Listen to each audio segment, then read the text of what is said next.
أعوذ بالله من الشيطان الرجيم بسم الله الرحمن الرحيم وقال الملأ الذين كفروا من قومه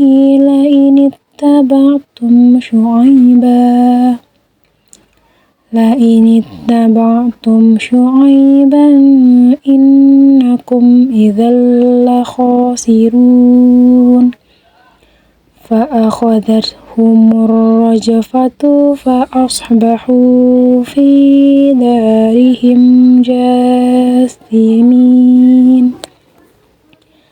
الذين كذبوا شعيبا كأن لم يغنوا فيها الذين كذبوا شعيبا كانوا هم الخاسرين فتولى عنهم وقال يا قوم لقد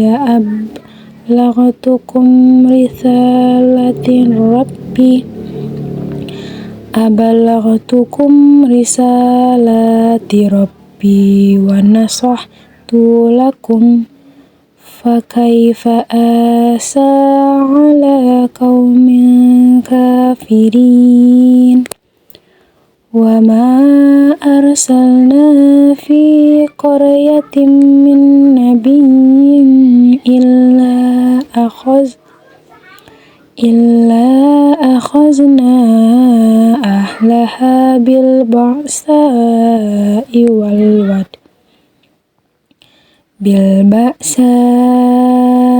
والضراء لعلهم يضرعون Sadaqallahul azim. Waqala dan berkata al-mala'u pemuka-pemuka alladzina orang-orang yang kafaru mereka kafir min qaumihi dari kaumnya la init taba'tum syu'aiba sungguh jika kalian mengikuti Syu'aib innakum idzal la khasirun sungguh kalian jika demikian orang-orang yang merugi.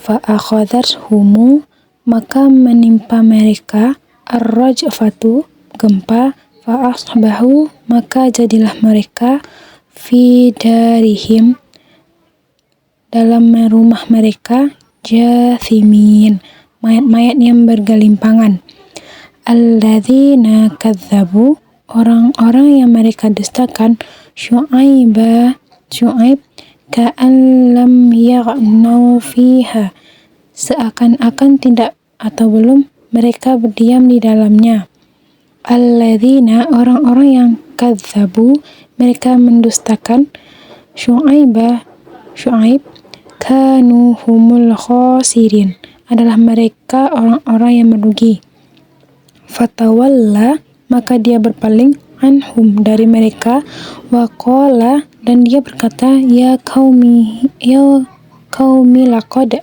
hai kaumku sesungguhnya ablaghtukum aku telah sampaikan pada kalian risalah Rabbi wa nasahtu lakum dan aku telah beri nasihat kepada kalian fakaifa asa maka bagaimana aku bersedih hati ala qaumin kafirin atas kaum orang-orang kafir wa ma arsalna dan tidak kami mengutus fi qaryatin min nabiyyi di dalam sebuah negeri dari seorang nabi illa akhazna kecuali kami ambil atau timpakan ahlaha penduduknya bil ba'sa dengan kesempatan wadarra dan penderitaan la'allahum yadarra'un supaya mereka merendahkan diri.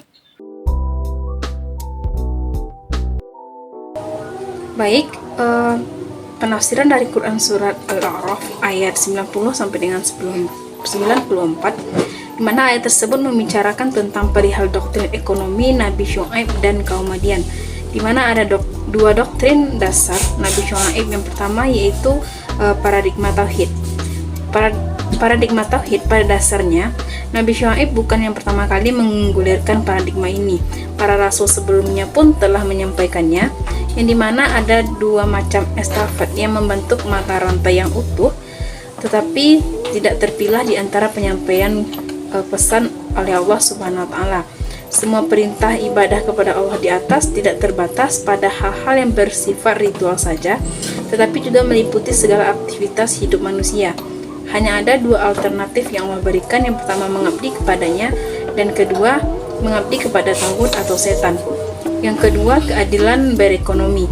Konsep keadilan dan keseimbangan dalam Al-Quran memiliki makna yang maha penting dan universal.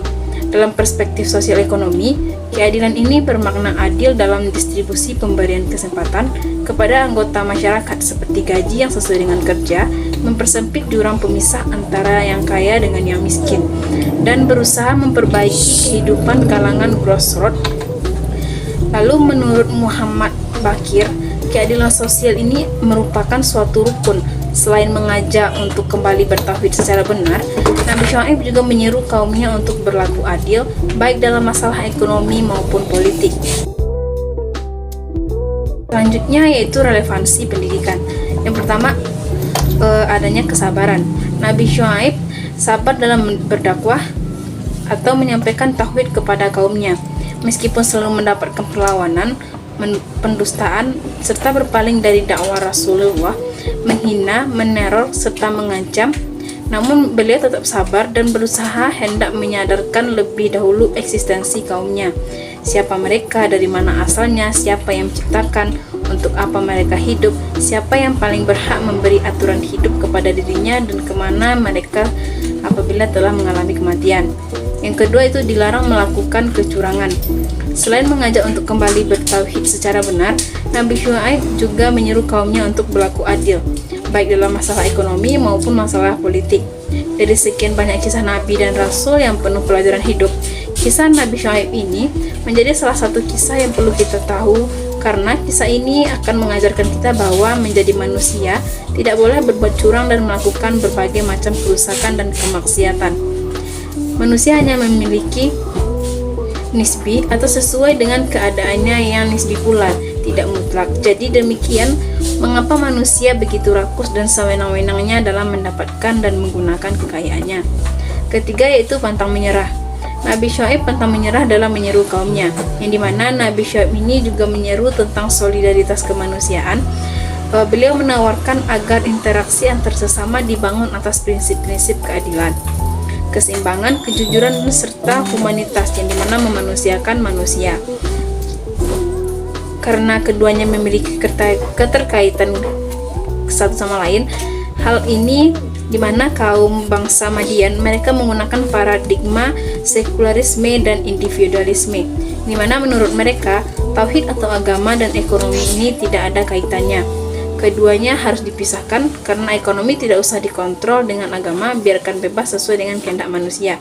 Sehingga pada akhirnya Allah memberikan keputusan untuk mengazab kaum Madian tersebut.